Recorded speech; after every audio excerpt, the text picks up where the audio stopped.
Hinson. Dedicated to the memory of the women of Vrill, Maria Orsic, Sigrun Kuhnheim, Gudrun Jensch, Trotblom, Heike Erhardt.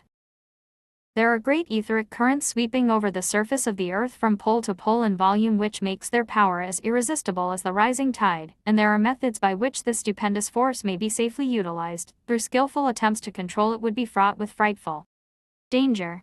1895 AP Sinet, London Theosophical Society. Content 21. The Dulce Battle Report 239 Introduction. The Vrill Society. The Vrill Society, or Luminous Lodge, was a secret community of occultists in pre-Nazi Berlin. The Berlin Vrill Society was in fact a sort of inner circle of the Thiel Society. It was also in close contact with an English group known as the Golden Dawn. The Vrill Society in Berlin apparently sought connection with supernatural beings in the entrails of the earth, and its members practiced the techniques which would eventually strengthen their mastery of the divine energy, the Vrill, empowering them to master people and events. The term Vrill came to the attention of the Western world through the writings of a not well-known French author, Louis Jacquiot (1837–1890). Jacquiot was an avid reader of occult literature, and was familiar with the work of Swedenborg, of the Theosophist Jacob B6Hme, and of Louis Claude de Saint Martin. In the course of his professional career, Jacquiot had been president of the tribunal at Chandrinagar, India, and afterwards French consul in Calcutta. The works of Jacquiot have inspired several writers and occultists, among them Rudyard Kipling and H.P. Blavatsky. Among Jacquiot's many books are La Bible dans un de la vie de Jésus Christ, 1859, Les Fils de Dieu, 1873, Christa et le Christ, 1874, Les Traditions Indo-Européennes, 1876, La Jeunesse de l'Humanité, 1879, and L'Olympe Brahmanique, 1881. The main theme in his books is that modern civilizations were originated from a single, primordial nucleus, which was the same for India, Western Asia, and Europe. The Semitic and Indo-European races were not different at the beginning, but the Semitic races degenerated in the process, while the Aryans remained pure.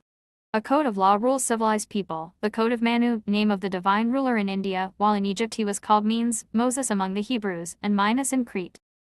According to Jacquiot, Jesus Christ is but a recent reconstruction of an old Indo-Aryan tradition, that of Jésus Christ. Jesus of Nazareth is only a different characterization of the same personage. North of Europe, a magic civilization has existed for millennia, and its name is Thiel. The superior beings of Thiel live in huge caverns in the entrails of the earth. They possess an extraordinary source of magic energy, the Vrill. The theme of the Vrill is exalted in most of Jacquiot's writings. Vrill is an energy latent in man, but he utilizes only a fraction of it. It is the source of divinity, the source of the coming Superman.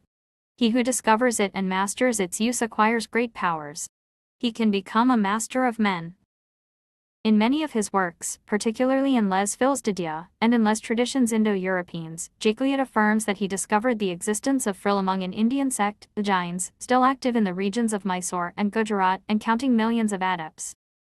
The discovery of Vrill by Jacquiot created extraordinary interest among European intellectuals, avid of knowledge about traditional Oriental wisdom. Inspired by his writings, a group of Rosicrucians from Berlin founded, by the end of the 19th century, the Vrill Society to divulge the writings of the French master. Jacquiot's ideas were introduced in England by S.L. Matthews at the Golden Dawn Society, of which he was the great master. With the passage of time, apparently the term Vrill fell in disuse. Interest on Vrill was renewed after it was used again in a novel with occult and prophetic overtones, The Coming Race, written by the Baron Edward Bulwer-Lytton.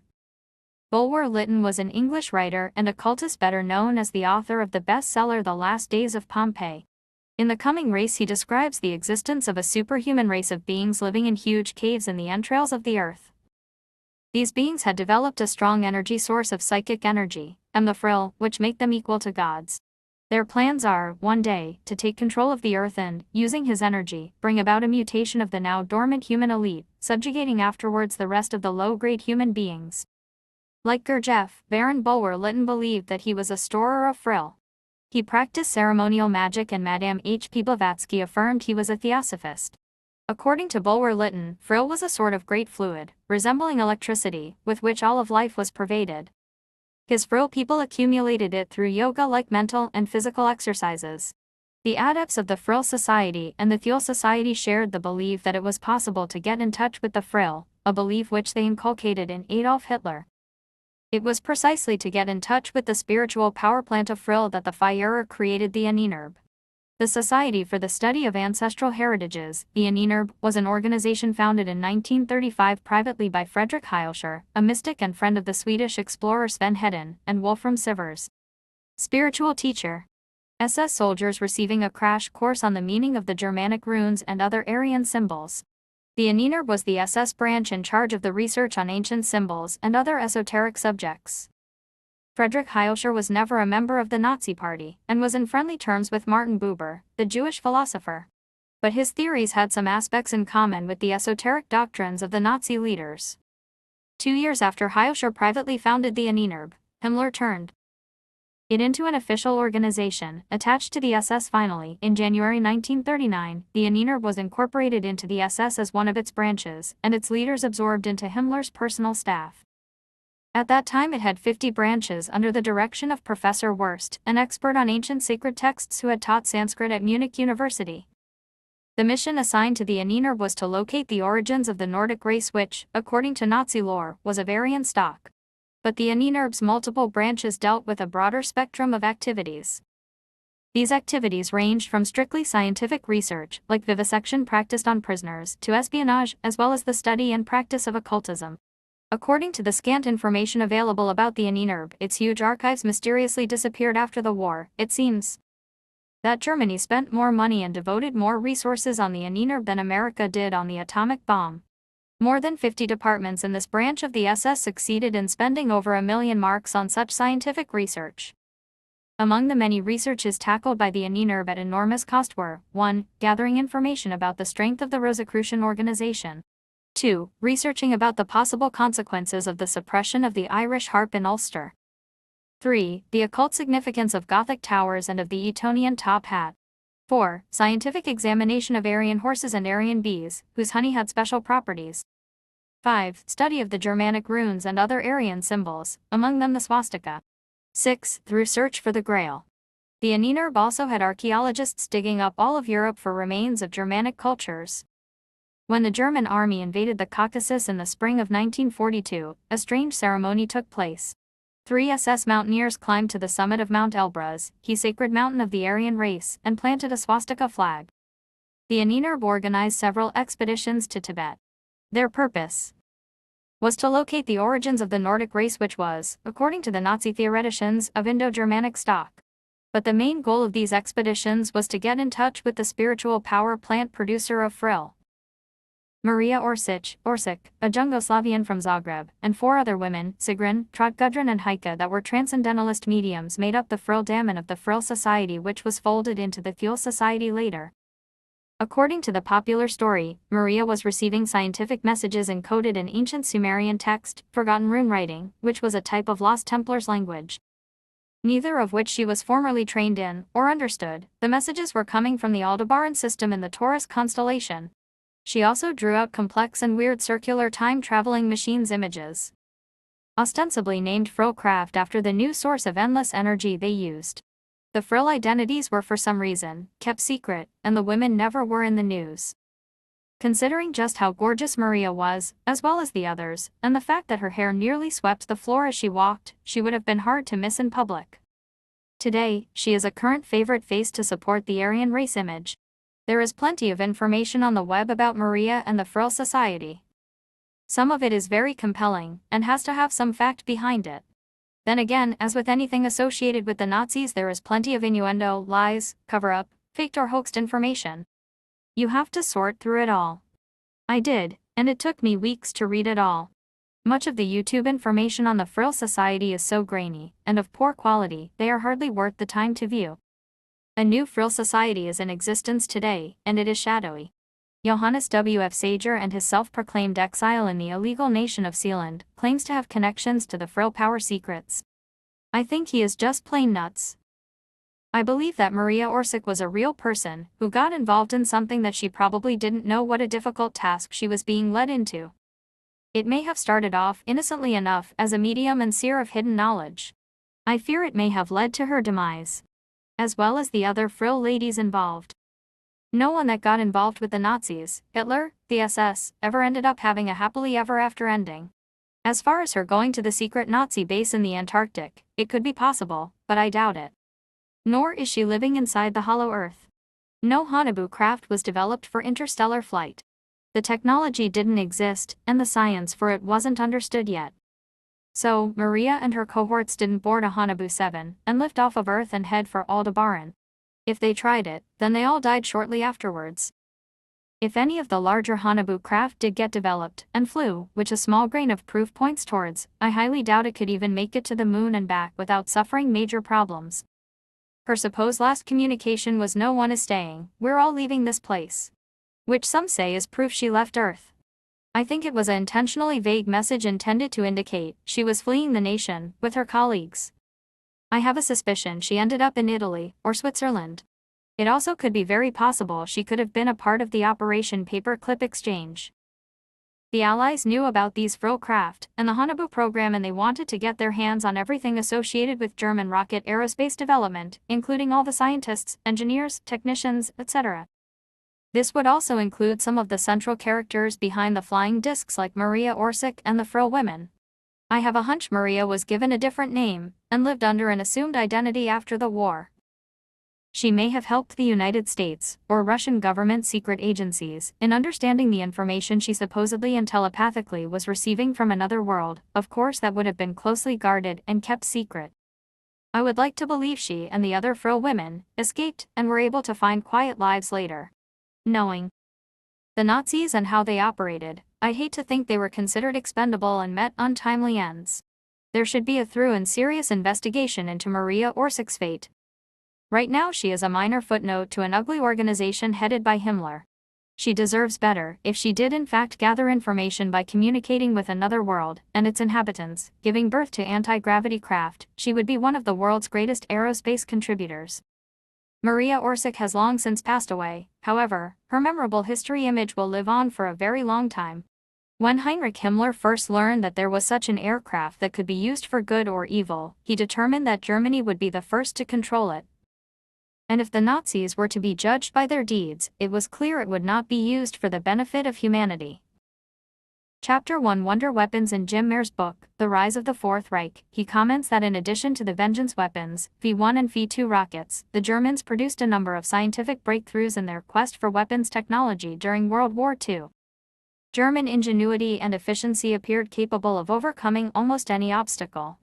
Technological advances were seen in almost every area. The rate and quality was astounding. Plastics, which only came into general use in the United States during the 1950s, were developed in Nazi Germany. Bakelite, polystyrene, under the name Trilichol, plexiglass, polyethylene, forerunner of today's plastic baggies and syringes, polyamide, nylon and aldols, the derivative of polyphenol, were all produced during wartime in Germany. The various forms of plastic were produced under several different company names. The largest company was IG Farben, which in 1941 synthesized the opiate methadone and Demerol under the name Pethidine. Television, which most Americans did not get to see until the early 1950s, was a highly developed commodity in Nazi Germany. More than 150,000 people in 2080 public viewing rooms in Berlin saw clear television broadcasts of the 1936 Olympics. They watched screens equipped with the new Ferns 180-line cathode ray tube projectors that presented a picture about 48 by 42 inches. In 1939, the German firm Ferns began developing a miniaturized TV system that allowed pilots to guide both bombs and missiles after launching. This system was used in the anti-aircraft rocket Wasserfall waterfall. Many of these tests failed, noted author Joseph P. Farrell. But by the war's end, a successful test of the television-guided Tun missile was conducted by German scientists for the Allies in Berlin, with the target being a photograph of a little girl's face. The test was successful, much to the impressed, and doubtless shocked, Allied observers. Tanks, which began the war as little more than armor-plated bulldozers designed to support infantry, were developed into independent, thickly armored machines powered by gas turbines, with guns stabilized while moving, hydrokinetic power transmissions, and defenses against chemical and biological attacks. Some German tanks were so far ahead of their time, they were still being utilized in other nations as late as the 1970s. To counter the treat of modern tanks, the Germans developed simple, but very effective, portable rocket launchers armed with a hollow charge such as the Panzerskreck bazooka and the easily produced Panzerfaust, a forerunner of today's hand-carried rocket-propelled grenade launcher, RPG. The new 9mm German MP40 Schmeisser machine pistol saw extensive use during the war, and its upgrades, the MP43 and the MP44 assault rifles, became the forerunners of today's AK-47. This was one of the weapons that Hitler used during the Battle of the Bulge along with his new Tiger tank. Late in the war, some MP44s carried an early but effective night vision light and scope called the Vampire. At the end of the war in 1945, Allied military intelligence officers were shocked by the technology they found as Allied forces overran German research facilities. Supersonic rockets, nerve gas, jet aircraft, guided missiles, stealth technology, hardened armor, even flying saucers were just some of the groundbreaking technologies being developed in Nazi laboratories, workshops, hangars, and factories. To give some idea of the aspirations of Nazi scientists, the huge Me-264 was called the America Bomber, while a three-stage rocket was named the Mars rocket. Barry Pitt, a respected British historian, noted, the Nazi war machine swung into action utilizing as much as it could of the most up-to-date scientific knowledge available, and as the war developed, the list of further achievements grew to staggering proportions. From guns firing shells of air to detailed discussions of flying saucers, from beams of sound that were fatal to a man at 50 yards, to guns that fired around corners and others that could see in the dark, the list is awe-inspiring in its variety. Pitt stated that while some German technology was less developed than imagined at the time, some were dangerously near to a completion stage which could have reversed the war's outcome. Former Polish military journalist Igor Witkowski described German wartime research as the greatest technological leap in the history of our civilization. He stated that the Germans ignored Einstein and developed an approach to science based on quantum theories. Don't forget that Einsteinian physics, relativity physics, with its big picture view of the universe, represented Jewish science to the Nazis. Germany was where quantum mechanics was born. The Germans were looking at gravity and other matters from a different perspective to everyone else. Surprisingly, it gave them answers to things that pro-relativity scientists had not even thought of, explained Witkowski, who had unprecedented access to German wartime documents that only recently became available, due to the collapse of the USSR. Consider that at the beginning of the war, aircraft were made of canvas stretched over a wooden frame. By 1945, Germany had become the first nation in the world to put into service an all-metal, jet-propelled jet fighter, the Messerschmitt 262. They also produced the world's first operational helicopter and vertical takeoff and landing aircraft. German Messerschmitt 262 jet fighter. As German scientists worked feverishly to perfect the V-2 missiles and other, more secret weapons, SS Chief Heinrich Himmler was taking steps to separate his SS from normal party and state control. In the spring of 1944, Hitler approved Himmler's proposal to build an SS-owned industrial concern in order to make the SS permanently independent of the state budget, wrote Nazi armaments minister Albert Speer. Employing methods later used by the CIA, SS leaders created a number of business fronts and other organizations, many using concentration camp labor, with a goal toward producing revenue to support various SS activities. These highly compartmentalized groups headed by young, ambitious SS officers neither required nor desired any connection with Germany's high-profile leaders. Their purpose was to create an economic base that could continue pursuing Nazi goals long after the defeat of Nazi Germany. Armaments Minister Albert Speer conceded that there were weapons development programs that he knew nothing about. He admitted that an SS scheme in 1944 to construct a secret weapons plant requiring 3,500 concentration camp workers had been concealed from him. Speer even hinted at the possibility of secret weapons that were secretly produced by the SS toward the end of the war and concealed them from me. Werner von Braun, V-2 rocket scientist and founder of NASA. The V-2 missile rocket program began under the aegis of the German Army, and the Me-262 jet fighter under the Luftwaffe. They were ultimately transferred to SS control. In short, anything that had shown any real promise as a weapon system, in particular, anything that appeared to represent a quantum leap over the then state-of-the-art, had ended up under the oversight of the SS, noted Nick Cook, an aviation editor and aerospace consultant to Jane's Defense Weekly. With secret projects in the hands of hardcore SS officers and with factories and research facilities scattered all over and under the countryside, it is entirely conceivable that weapons far in advance of the V missile rockets could have been developed without the knowledge of anyone except Himmler and his top lieutenants. There were even more notable secret Nazi weapons nearing completion in 1945, which included the Messerschmitt 163 Komet and the vertically launched Natter rocket fighters, the jet-powered flying wing Hortenhoeks and the delta-winged Lippisch DM-1. It has been noted that some of the top-secret Nazi weaponry development was moved outside of Germany, to such places as Blizna, Poland, the same area where Allied aircrews first encountered the infamous Foo Fighters, which soon caught the attention of the American news media. The New York Times, dated December 13, 1944, reported a news authorization by the Supreme Headquarters of the Allied Expeditionary Force. Floating mystery ball is new Nazi air weapon, read the headline of the newspaper. The story stated, airmen of the American Air Force report that they are encountering silver-colored spheres in the air over German territory. The spheres are encountered either singly or in clusters. Sometimes they are semi-translucent. The new device, apparently an air defense weapon, resembles the huge glass balls that adorn Christmas trees. There was no information available as to what holds them up like stars in the sky, what is in them, or what their purpose is supposed to be. According to author Renato Vesco, the Foo Fighters were actually the Fuhrerball Fireball, which was a highly original flying machine. Circular and armored, more or less resembling the shell of a tortoise, and was powered by a special turbojet engine, also flat and circular, whose principles of operation generated a great halo of luminous flames. Radio-controlled at the moment of takeoff, it then automatically followed enemy aircraft, attracted by their exhaust flames, and approached close enough without a collision to wreck their radar gear.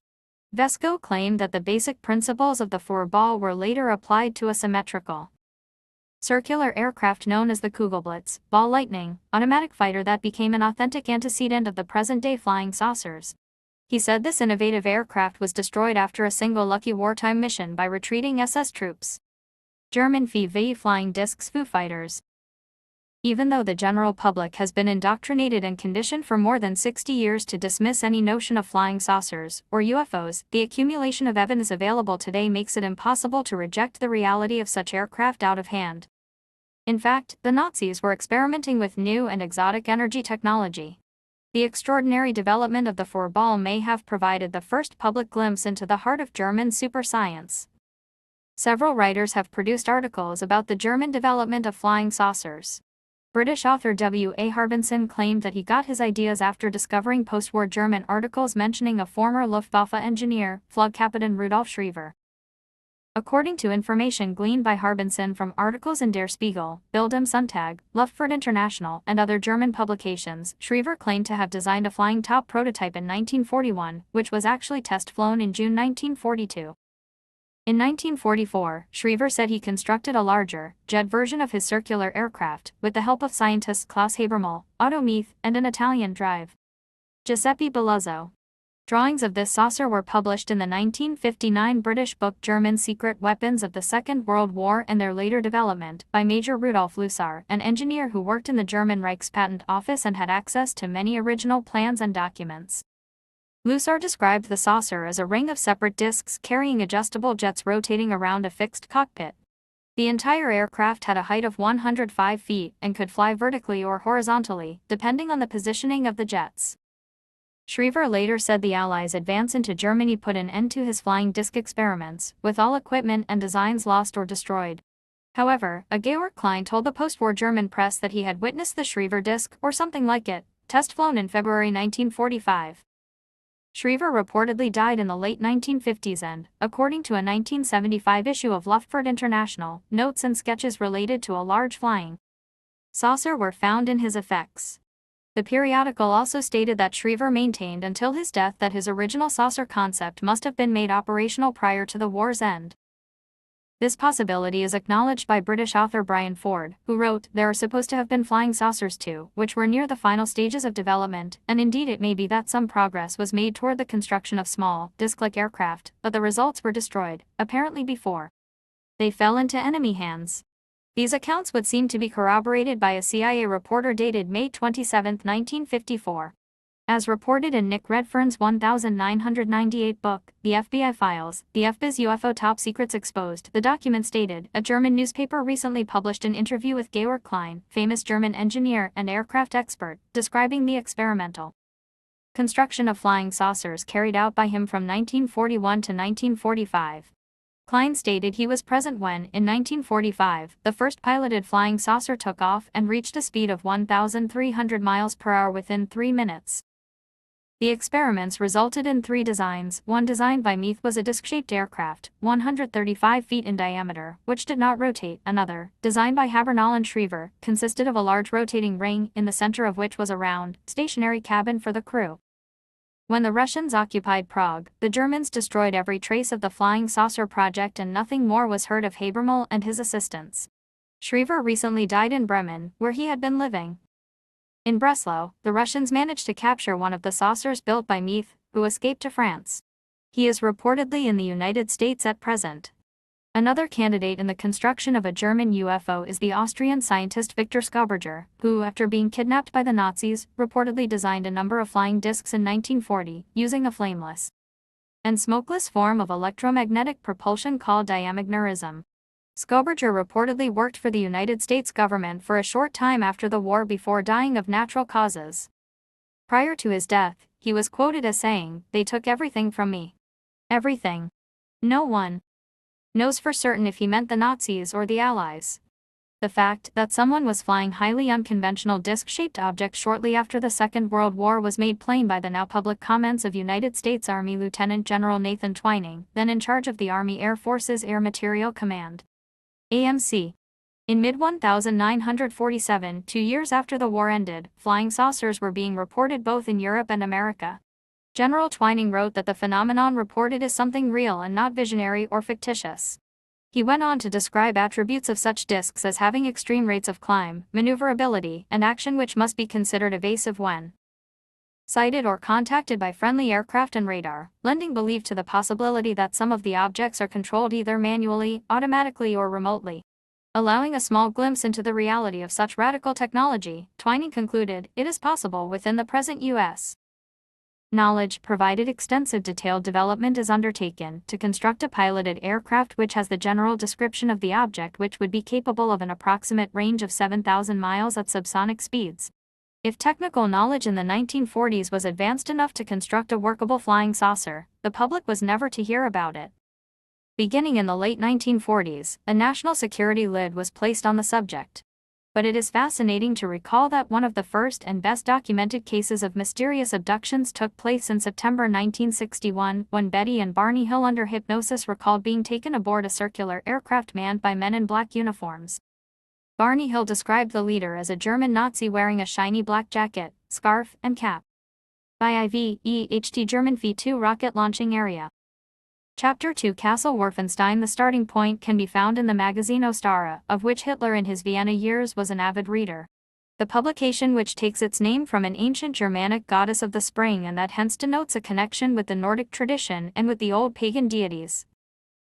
Antecedent to the spread of Christianity in Germany, was founded in 1905 by a former monk, Dirk Lanz von Liebenfels, who, among other things, founded a place in Wolfenstein, the Castle of Order, where, probably, with financial support from business, began to advocate an organization founded on the theory of the superiority of the Aryan race. Another point of reference for the esoteric interests of the future Führer is Rudolf von Siebenbürgen, a student of the Cabal, of alchemical and Rosicrucian works, of the occult practices of the dervishes, and promoter, in 1918 in Munich, of the Thielgesellschaft, an offshoot association of the German Order Society set up early in the second decade that was strongly marked by elements of anti-Semitism and racism. Hitler, Rudolf Hess, Karl Haushofer and Hans Frank, the future Governor-General of Poland, all gravitated round the Thiel. It was an association dominated by occult culture and the secret doctrines worked out in the preceding decades. Thiel, the mythical Atlantis, country of the Hyperboreans, was thus the mold of the group of intellectuals at the origin of Nazism. Among other things, in 1933 Rudolf von Siebenbürgen published a book, Before Hitler Came, in which, meaning to rekindle the debate about the esoteric origins of Nazism, he speaks of having been the Führer's teacher in the occult. But that group of intellectuals, by then in power, had for some time decided that it was better to keep hidden the esoteric and occult elements they believed in so as to give emphasis to political organization. And for that matter, in the year von Siebenbürgen's book was published, Hitler was already Chancellor of the Reich. The book was thus withdrawn from the shops. There's a widespread tendency to describe Adolf Hitler as an ignorant person, and it's shared by the work of Joachim Fest, the Führer's biographer, who acted as consultant on the recent film on Hitler that has come out in Germany, Der Untergang, The Fall. Best has written an excellent biography of Hitler, but he tends to present him as a barnstorming leader and as a man of skimpy reading, and that only of anti-Semitic propaganda. That's not true. Hitler had read Nietzsche and Schopenhauer. He stood out in the group of Rosenberg, Hess, Himmler, Frank because he possessed two qualities that have nothing to do with esoteric culture. He was a most effective speaker and a clever organizer. Maybe he learned the first quality from the Magus Hannesen, that almost hypnotic way of communicating with his listeners. We know with certainty that Hitler took lessons in diction from Hannesen. But he learned something else from the Magus. Hannesen had the gift of hypnotism, and Mel Gordon's book reconstructs the matter fairly well. In Mein Kampf, Hitler proposes, apart from an esoteric ideology, precise organizational programs as well, that give the idea they were worked out by a good politician. Himmler, the bureaucrat of extermination, had similar organizational talent, but was not at all a good communicator. And neither was Hess. Rosenberg is only very effective as a writer. Of this group bound up with esoteric culture, nobody had, in short, the two specific gifts which Hitler possessed. The German Vrill after World War I, in December 1919. Of this group up with esoteric culture, nobody had, in short, the two specific gifts which Hitler possessed. The German Vrill after World War I, in December 1919, ex-Corporal Adolf Hitler met Dietrich Eckart in Munich. Eckart was a sophisticated and wealthy publisher and was editor-in-chief of an anti-Semitic publication called JN Plain German. He was also an occultist in the highest circles of the Thiel Society, an esoteric group founded in Germany in 1918. In his early days, he had been a student of Russian metaphysician George I Gurdjieff, and later he became a disciple of the Satanist Aleister Crowley. Because of his admiration for Eckart, Hitler joined the society. The Thiel Society held regular seances during which the attendees reportedly communicated with demons and attempted to invoke the Antichrist. During one such session, Eckart believed that he was told by his spirit guide that he would have the honor of training the coming Great One, the incarnation of the Antichrist. He soon became convinced that Adolf Hitler was the chosen one, and he took him under his wing. According to Wolf Squartzwaller in The Unknown Hitler, His Private Life and Fortune, there can be no doubt that Eckart trained Hitler in techniques of self-confidence, self-projection, persuasive oratory, body language and discursive sophistry. Using these capabilities, Hitler became a powerful speaker, able to mesmerize and excite vast audiences. He learned to start his speeches softly and then blasted to a peak of pretended, frenzied fervor accompanied by animated gesticulations. He also developed a hypnotic power over individuals. Eckart also passed on to Hitler all of his occult knowledge of ritual and sexual black magic. Wearing hat and center of photo is Freemason Aleister Crowley at Nuremberg 1928. This Thiel group included the future Nazi philosopher Alfred Rosenberg along with the before-mentioned Hitler's first mentor Dietrich Eckart. This prompted another member Sabotendorf to boast, Thiel members were the people to whom Hitler first turned and who first allied themselves with Hitler, although there is no evidence that Hitler ever attended any of their meetings. A frequent visitor to Landsberg prison where Hitler was writing Mein Kampf with the help of Rudolf Hess, was General Karl Haushofer, a university professor and director of the Munich Institute of Geopolitics. Haushofer, Hitler, and Hess had long conversations together. Hess also kept records of these conversations. Hitler's demands for German living space in the East at the expense of the Slavic nations were based on the geopolitical theories of the learned professor. Haushofer was also inclined toward the esoteric. As military attaché in Japan, he had studied Zen Buddhism. He had also gone through initiations at the hands of Tibetan lamas. He became Hitler's second esoteric mentor, replacing Dietrich Eckart. Wolf Squartzwaller, The Unknown Hitler. Another important mystical organization behind the formation of Nazism was the Vrill Society, which had been named after a book by Lord Bulwer Lytton in English Rosicrucian. Lytton's book told the story of an Aryan super race coming to the earth. William Bramley, The Gods of Eden in Berlin, Haushofer had founded the Luminous Lodge or the Vrill Society. The lodge's objective was to explore the origins of the Aryan race and to perform exercises in concentration to awaken the forces of Vrill. Haushofer was a student of the Russian magician and metaphysician Gregor Ivanovich Gurdjieff, George Gurdjieff. Both Gurdjieff and Haushofer maintained that they had contacts with secret Tibetan lodges that possessed the secret of the Superman. The lodge included Hitler, Alfred Rosenberg, Himmler, Göring, and Hitler's subsequent personal physician drive. Morale. It is also known that Aleister Crowley and Gurdjieff sought contact with Hitler. Hitler's unusual powers of suggestion become more understandable if one keeps in mind that he had access to the secret psychological techniques of the esoteric lodges. Haushofer taught him the techniques of Gurdjieff which, in turn, were based on the teachings of the Sufis and the Tibetan lamas, and familiarized him with the Zen teaching of the Japanese Society of the Green Dragon. Wolf Schwarzwaller, the unknown Hitler. One member of the German Vrill was Professor Karl Haushofer, a former employee of German military intelligence. Haushofer had been a mentor to Hitler as well as to Rudolf Hess. Hess had been an assistant to Haushofer at the University of Munich. Another Vrill member was the second most powerful man in Nazi Germany, Heinrich Himmler, who became head of the dreaded SS and Gestapo. Himmler incorporated the Vrill Society into the Nazi Occult Bureau. Yet another mystical group was the Edelweiss Society, which preached the coming of a Nordic Messiah. Hermann Göring had become an active member of the Edelweiss Society in 1921 while living and working in Sweden. Göring believed Hitler to be the Nordic Messiah. William Bramley, the gods of Eden. The idea for the use of the swastika by the Nazis, according to one source, came from a dentist named Drive Friedrich Krohn, who was a member of the secret Germanen order. Krohn produced the design for the actual form in which the Nazis came to use the symbol, that is reversed, spinning in an anti-clockwise direction, as a solar symbol. The swastika is properly thought of as spinning, and the Buddhists have always believed the symbol attracted luck. The Sanskrit word svastika means good fortune and well-being. According to Kabbalistic lore and occult theory, chaotic force can be evoked by reversing the symbol. And so the symbol appeared as the flag of Nazi Germany and the insignia of the Nazi Party, an indication for those who had eyes to see, as to the occult nature of the Third Reich. Bernard Schreiber. The men behind Hitler. Houston Stewart Chamberlain, the mystic who had so influenced the Kaiser, years later declared Hitler to be the prophesied German Messiah. On September 25, 1925, the Nazi newspaper, Völkischer Beobachter, celebrated Chamberlain's 70th birthday and declared his work, Foundations of the 20th Century, to be the gospel of the Nazi movement.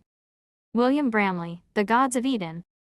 Castle Wolfenstein and its Magdalene Tower. Chapter 3. Order of the New Knights Templar. Adolf Josef Lanz, aka Jörg Lanz, who called himself Lanz von Liebenfels, was born on July 19, 1874 in the Penzing district of Vienna, in what was then Austria-Hungary, as the son of schoolmaster Johann Lanz and his wife Katharina, née Hoffenreich. His parents were middle class, and his father's ancestors had been burghers in Vienna since the early 18th century. Lanz had become a Catholic monk in the Cistercian order in 1893, assuming the name Georg and living in the Heiligenkreuz monastery. In 1894, he claimed to have been enlightened, finding the tombstone of a Knight Templar, and began developing his theories of blue-blonde Aryans and lower races. He left the monastery in 1899, although Lanz claimed that this was due to growing nervousness. The official documents recorded carnal love as the reason. In 1904, he published his book Theozoology, in which he advocated sterilization of the sick and the lower races as well as forced labor for castrated Chandals, and glorified the Aryan race as Godmenschen Godmen. Theozoology could also be classified as a work encompassing what has now come to be called cryptozoology.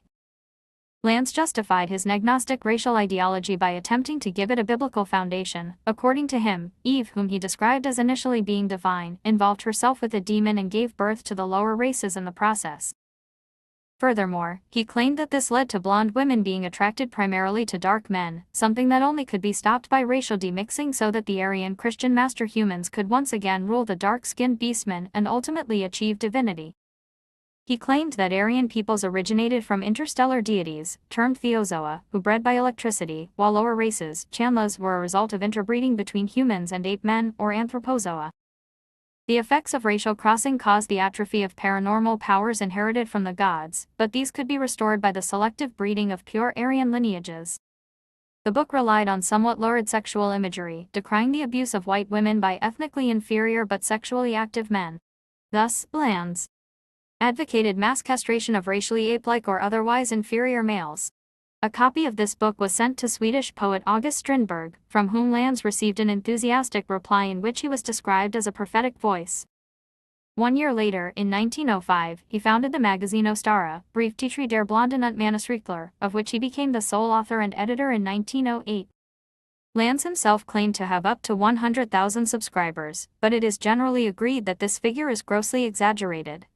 Readers of this publication included Adolf Hitler and Dietrich Eckart, among others.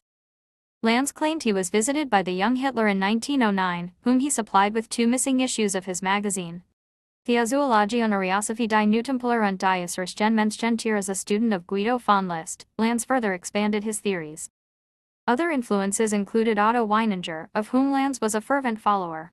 In 1905, Lanz and some 50 other supporters of List signed a declaration endorsing the proposed Guido von List Gesellschaft, Guido von List Society, which was officially founded in 1908. The Order of the New Templars was formed on December 25, 1907. Its founder was Lanz von Liebenfels. The order was the first to use the swastika in Aryan meaning, and they included it on their flag, a yellow-orange flag with a red swastika facing right, with 4 fleurs de lis above, below, to the right and left of the swastika. It is said that they had their headquarters at Castle Werfenstein, in Austria. It is not known when the order ceased to exist. Order of the New Knights Templar swastika flag in 1907, Lanz purchases the castle on the river Donau and founds the Orden des Neuen Tempel Order of the New Temple. The central theme around which this newly founded temple revolves is the one of King Arthur and the search for the Holy Grail. And it's here in Castle Werfenstein, built by Charlemagne in the 9th century, that in a specially prepared temple room self-written rituals are performed, formulas of conjuration are recited and the old gods are invoked in order to wipe out all inferior peoples and enemies. Even though World War II and the founding of the Nazi Party was still years away, in Lanz's writings form his magazine Ostara we can already find frightening details about how this defined racial cleansing should best happen. The reader comes across suggestions for forced deportations, castrations, sterilizations, incinerations as well as Zuchtmutterkloster breeding mother monasteries, all of which should be turned into deadly reality by the Nazis 2 decades later. Neither of the 2 early organizations really managed to attract a large member base, though it is estimated that the Order of the New Knights Templar had around 300 members, the most prominent of which was the poet Fritz von Herzmanowski Orlando. In the summer of 1909 the German national terror reached one of its peaks. It was triggered by an insignificant event. A Viennese Czech tourist club planned a Sunday boat trip on the Danube to Wachau, failing to consider the fact that many hundred years before, the Nibelung had roamed through that very landscape, which was why the German nationals claimed the area for themselves as Arch-Germanic. Here, in Wachau, was where the Skinnerians had celebrated the 2000-year anniversary of the Battle of Nora at the summer solstice in 1888 and introduced their Germanic calendar. Here was where the German Templars around Georg Lanz von Liebenfels had their order's castle called Werfenstein. Castle Werfenstein in 1928. At any rate, the Pan-Germans were not willing to allow the desecration of the German Wachau by the Slavs and called on all Pangerman clubs to travel to Melk and receive the Czechs there, for as the Altsches Tagblatt wrote, a mass rally such as the state of Lower Austria has never seen, shall destroy the desire of these Slavic intruders, and of those social democratic gentlemen to ever again to feel like going on such harmless tourist outings, and, in the words of a spokesman of the League of Germans in Lower Austria, Melk will resemble an army camp. This Sunday already, 4,000 to 5,000 guests are announced. Many members of the Czech Tourist Club were workers and members of the Social Democratic Party, which offered to help them in their troubled situation. Yet the club refused the offer, as it did not want to politicize the conflict unnecessarily. The Arbeitersjung at any rate took a clear stand. In a scoffing editorial on the Wachau Landsturm, 600 tourists with their wives and children a danger to German Melk. And the ghosts of the Nibelung are being conjured up. Our worst enemy couldn't have construed a more ridiculous situation for the German people in Austria. The editorial continued by saying that the tourists were workers who have laid aside dime after dime for a long time to afford the modest and harmless pleasure of a ride on the Danube for themselves and their families. If for no other reason, the brutality alone would be disgusting with which the hard-earned, sorely deserved pleasure for people who surely have hardly any joy in recreation is being interfered with and spoiled, for the sake of a pathetic brawl. Such absurd brawling created a situation which is intolerable in a metropolis. During a talk with Vienna's police president, the tourist club's president agreed to the suggestion not to dock the boat in Melk so as not to endanger the women and children on board. Under German national pressure, the chapter of Melk kept its gate locked anyway, and Melk's innkeepers wanted to refuse serving food and drink to the tourists. The club's president promised that the club would preserve its character as an apolitical tourist and entertainment club at all cost and also do without national flags and emblems. After this compromise was reached, the authorities permitted the trip. This meant total police protection during the entire ride. The military was kept ready. Mounted police oversaw the embarkation near the Reich Bridge on Saturday evening, and police also closed bridges over the Danube to prevent protesters from throwing stink bombs and fireworks on the boat. In any case, the federal authorities did everything they could to protect the citizens' rights. The German nationals protested against these police measures. Since the government didn't protect the Germans, they said, the Germans would have to resort to self-help. To underscore that, rioters roamed through the city, broke out into shouts of boo in front of Social Democrat Deputy Franz Schumayer's house, and made much noise in front of taverns where Czechs met. The much-discussed Wachau trip turned out to be relatively harmless. Toward 6 in the morning the boat Franz Josef passed Melkstock in a considerable distance. Because the early train from Vienna still had not arrived, the number of demonstrators was limited. Waving black, red, gold flags, they rushed to the embankment. They menacingly brandished their sticks, there was a deafening noise, and there were piercing whistles and roaring shouts of boo in the air. This is how the Arbeiterschung described the event. Several trains with demonstrators arrived in the morning. The mood heated up under the influence of the heat and alcohol. When the boat returned around noon, the early morning spectacle repeated itself. According to the Elchges Tagblatt, approximately 9,000 demonstrators lined up against the Czechs at the dock, which was not used. Thousands of Germans were posted in a long line. The black, red, gold flags fluttered in the wind and indignant shouts rose powerfully across the river to the blinding white boat with its Czech cargo which couldn't be set ashore. The Wachtem concluded the magnificent defense rally of Melk. Afterward the demonstrators went into the taverns, where more speeches were held. T0 quote an example, this defense has achieved everything it set out to achieve, keeping the Czech club from touching the German Wachau soil with their Czech club motto. Let us rejoice, Germans, at the success of our defense. The Third Reich made a point of picking up the Wachau's German national tradition. Thus at a significant date, the day of the referendum on the Greater German Empire, on April 10, 1938, the NSDAPS-V6 Beobachter published an enthusiastic 2-page article, The Wachau as a German Stronghold. Germans had settled there as far back as the Stone Age, it reported. Proud Germans grew up on magnificent soil. Heroic Germanic courage had vanquished all enemies, even the Romans. They slayed lions which were sicked on them in battle with oak sticks from the German forest. The article described the era of the Habsburgs and the World War. Degenerate people, aliens in the German nation roamed through the Ostmark with a false name of God and their Heimat on their lips. German heroism and the German spirit were maimed and disfigured and ridiculed. The German character was considered strange in their own country. The article concluded, then one day loud, unanimous shouts of joy rose to the sky. Adolf Hitler has liberated the Ostmark. Only now have the land of the Nibelung and Wachau regained their true destination, to be a bulwark of the Greater German Empire. On June 7 to 8, 1924, an Order of New Templars Witzen meeting is held at Wolfenstein Castle. It is attended by Johann Walthery Wolfell, the new prior of Wolfenstein, Lanz von Liebenfell's 2 brothers, Herwig and Fridolin, and 12 other members. Celebrations began at midnight with the consecration of fire and water. Under Wolfell's leadership, the Austrian Order of New Temple has flourished, and the membership of some 50 to 60 brothers frequently contributed money, books, and ceremonial objects for the ornamentation of the priory. Witzen meetings were also held in 1925 and 1926.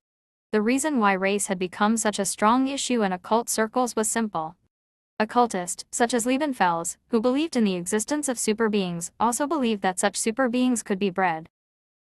Later, the contention of the founder of Mormonism, Joseph Smith, the Freemason, that men could become gods, along with his obsessive desire to breed sufficient suitable individuals for that purpose, through the institution of celestial marriage, had by now in Germany and Austria developed into a concept that bypassed the necessity of death by breeding gods here and now. Mormon theologians had declared that those who were not of the Anglo-Saxon race were ineligible for the priesthood and ultimate deification. They had little contact with Jews, and so concentrated their attention upon Negroes and other colored races. List and Liebenfels, along with Wagner and Chamberlain, however, had little contact with Negroes and other coloreds, and therefore concentrated their attention upon the Jews. The principle, however, was the same. The message had come through that there was a connection between race and spirituality. It was not a new idea. Any cursory reading of the Old Testament will show that the idea of a chosen race, close to God, endemic to Jewish spirituality, and further inspection of the New Testament will show that Christianity's much vaunted Condemnation of the racial principle was mainly motivated by the fact that Paul, failing to convert the Jews to his newfangled mystery religion, rather than accept defeat, abandoned the idea of racial exclusivity, much to the annoyance of most of the apostles, who were the real bearers of the message of the Jesus of Nazareth. One of the most interesting literary works, published by von Liebenfels, was the Book of German Psalms, the prayer book of Aryan racial mystics. Within its pages is the summation of a long development of thought, which was, in the near future, about to erupt into unforeseen disaster.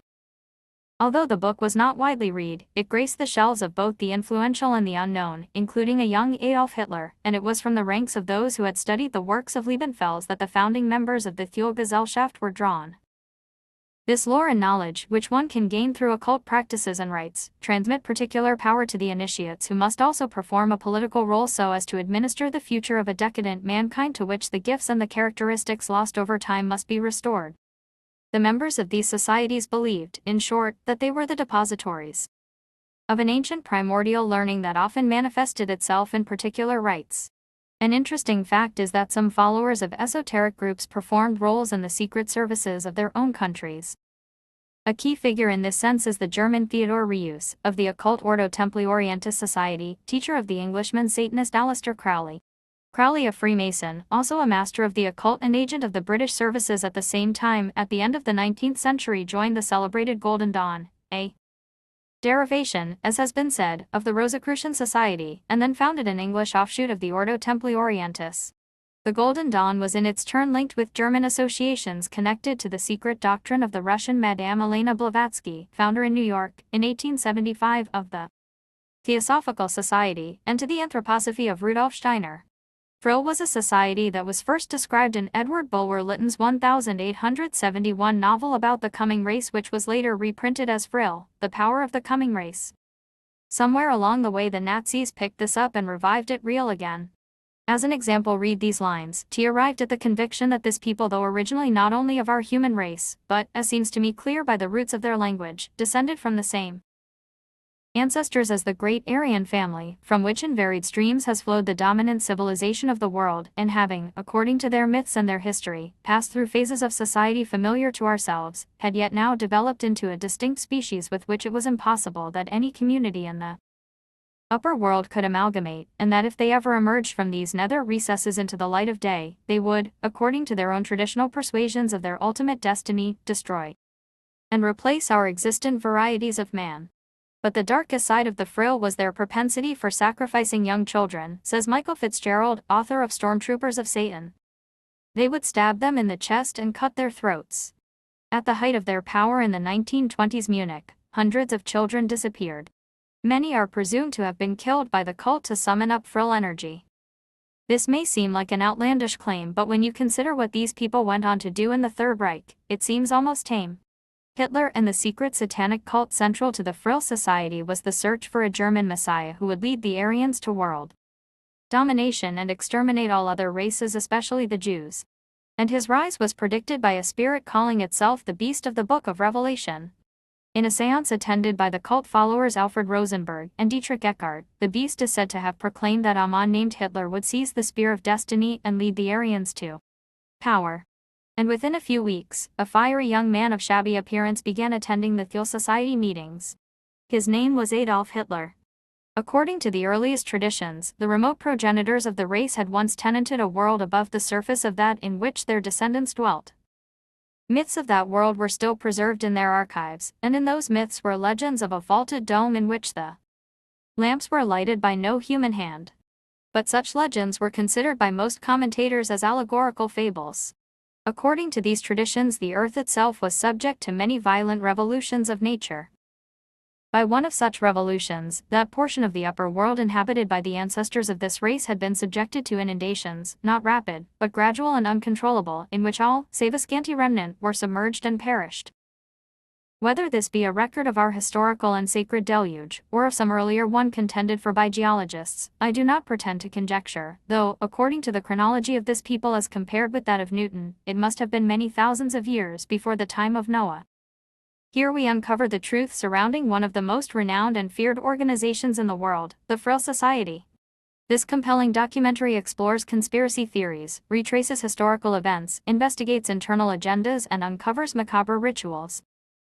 profiling prominent and often famous members, alleged to include many of the Nazi Party elite, including Hermann Göring, Heinrich Himmler, and even Adolf Hitler. The program reveals information that the most clandestine of secret societies want to remain secret. Legend has it that the original members of the society believed they could live under the earth and fly to faraway stars powered by a mysterious substance called Vrill. They also believed that one day they would rule the world. This dangerous group existed at the core of the Nazi Party, and like many dark fellowships, remnants of the group still exist today, almost 100 years after its founding. In this special, viewers will discover what occult rites were performed by the organization in their dark lust for ultimate power. Reorganization meeting of the Nazi Party 1925 left of Adolf Hitler is the Satanist Freemason Aleister Crowley and Heinrich Himmler.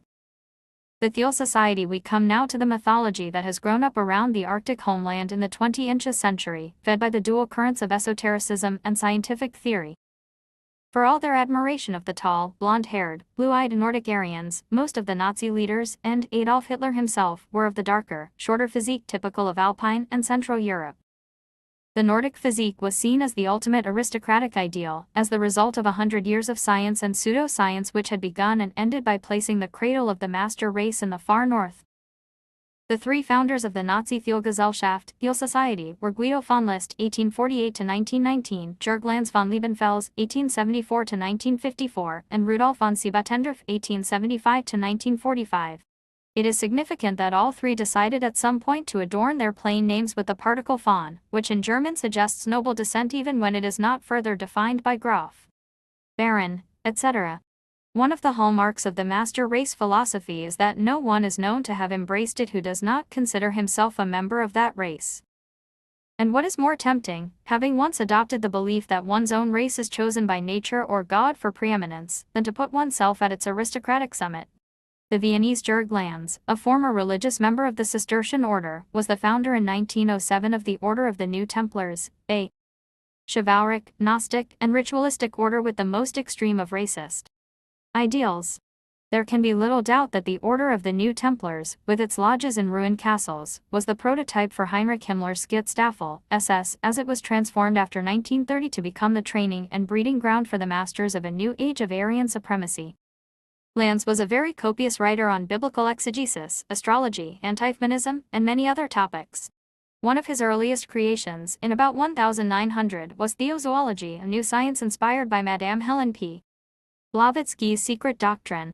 Blavatsky had explained the origin of the anthropoid apes, not as remnants of the ancestors of mankind, but as the descendants of bestiality committed by the third race, Lemurians, with monstrous animals. Lanz applied this principle in the most perverted way. The non-Aryan races, he said, were the result of bestiality on the part of the ancient Aryans after their departure from the northern Garden of Eden.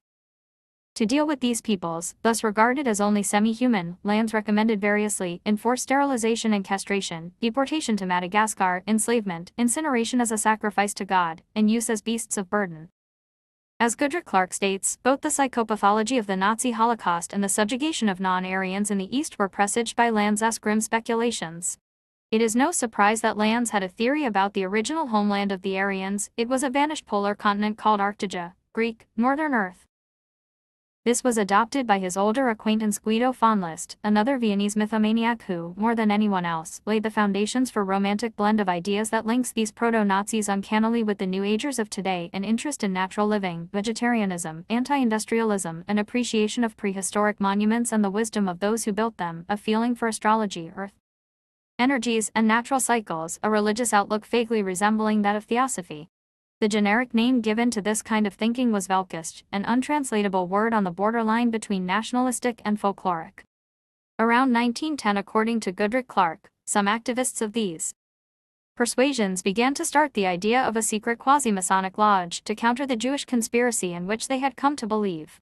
The chief result of this underground movement was the Germanenorden, Order of Germans, founded in 1912 and soon operating lodges in many locations. Applicants were examined for their racial characteristics and ancestors, while handicapped and unpleasant-looking persons were excluded. More information comes from Jean Mabir, a prolific writer on Germany and an enthusiast for Thieline ideals. He is too biased to be a wholly reliable witness, but one is sometimes obliged, in these studies, to make use of such sources, under all reservations.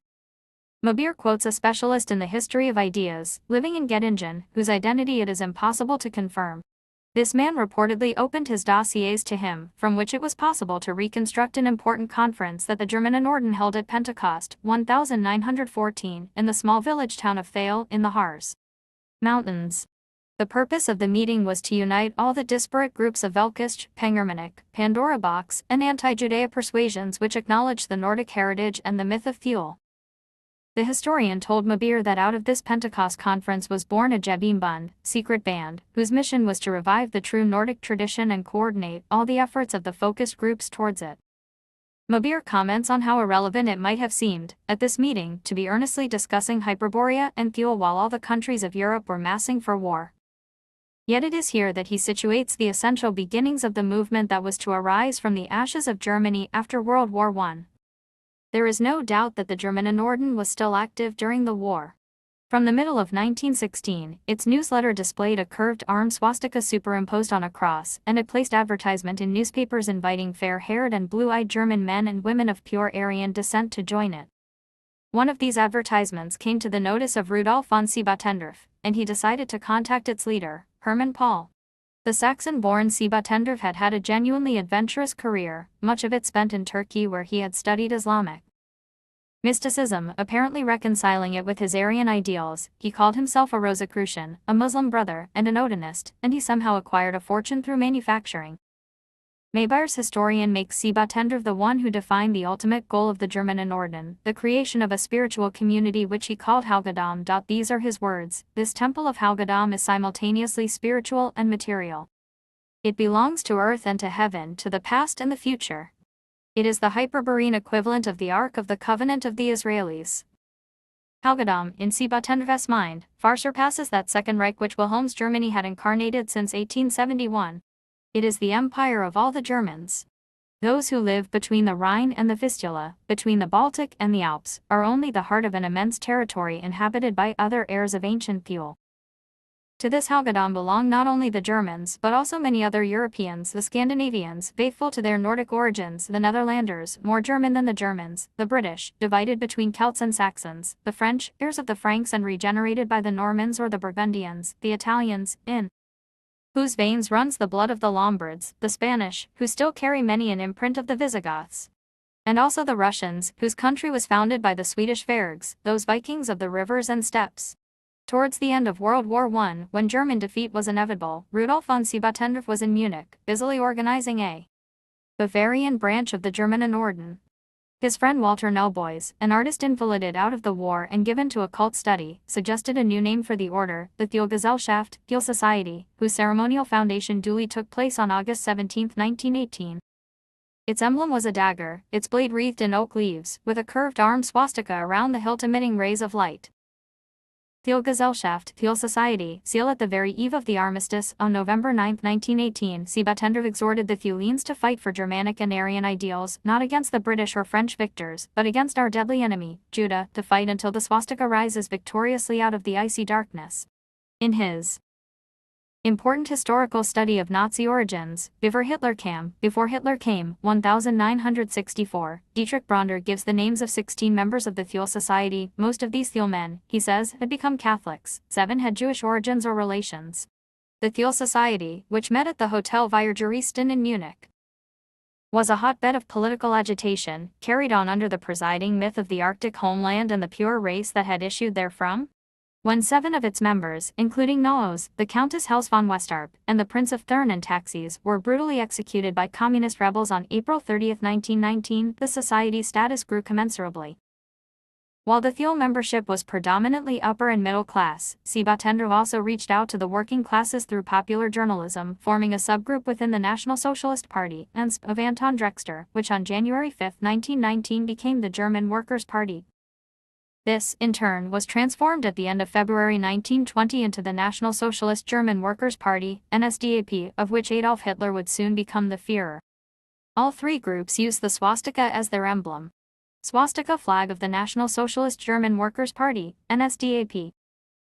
Adolf Hitler had ample opportunity to learn the Thulin mythology in 1924, during his imprisonment in Landsberg jail with Rudolf Hess, 18,941,987, who was the most committed of the early Nazis to the kind of ideals that List, Lanz, and Siebentendrath were propagating.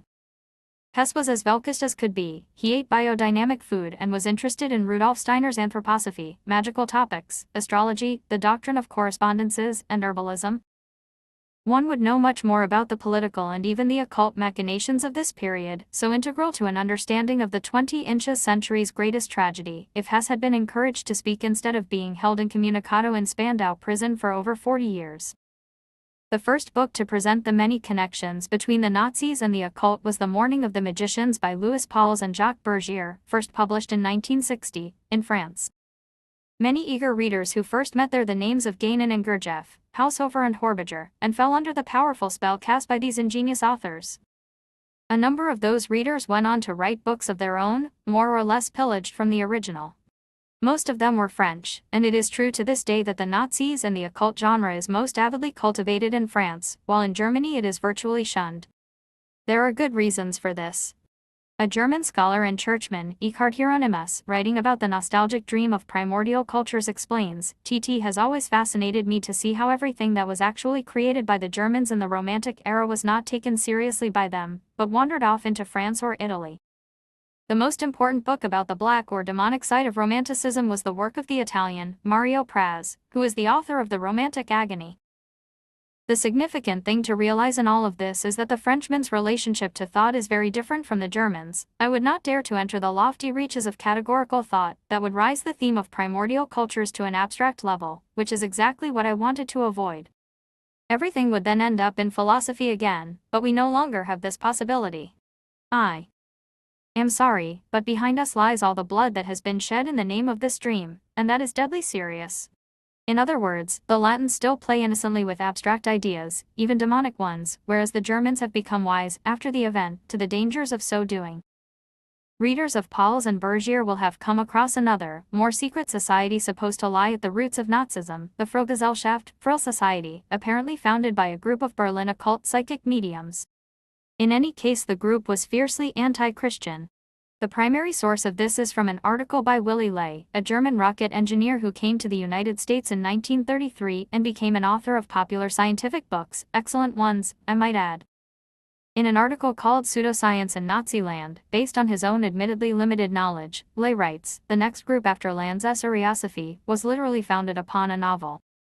That group, which I think called itself Wahrheitsgesellschaft, Society of Truth, and which was more or less localized in Berlin, devoted its spare time looking for Vrill. Yes, their convictions were found upon Bulwer-Lytton's The Coming Race.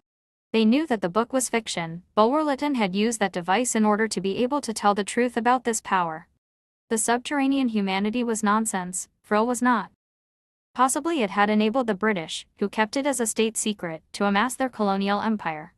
Surely the Romans had had it, enclosed in small metal balls, which guarded their homes and were referred to as lares.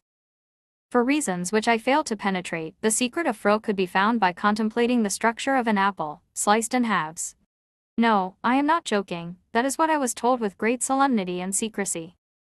Such a group actually existed. They even got out the first issue of a magazine which was to proclaim their credo.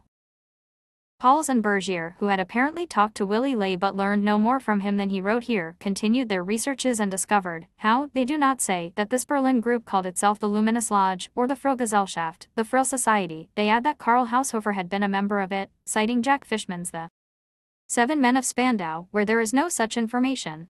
Haushofer had been in the Far East and possibly in Tibet. He was the mentor of Rudolf Hess at the University of Munich, the inventor of the science of geopolitics, one of the established doctrines of Nazi academia, and hence the designer of the Germano-Japanese plan of world domination.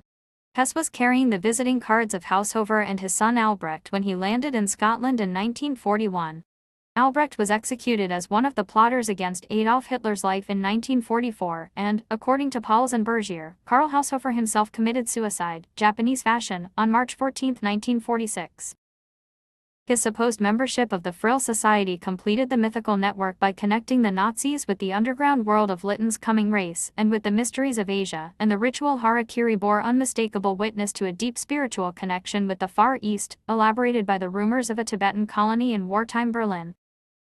And just to set the record straight, it should be mentioned that Haushofer did not die Japanese fashion but from arsenic poisoning on March 10, 1946, as has been documented by his interrogator, Father Edmund Walsh. Wonder Women of Vrill. The Vrill Society was actually formed by a group of female psychic mediums led by the Theolgesellschaft medium Maria Orsic,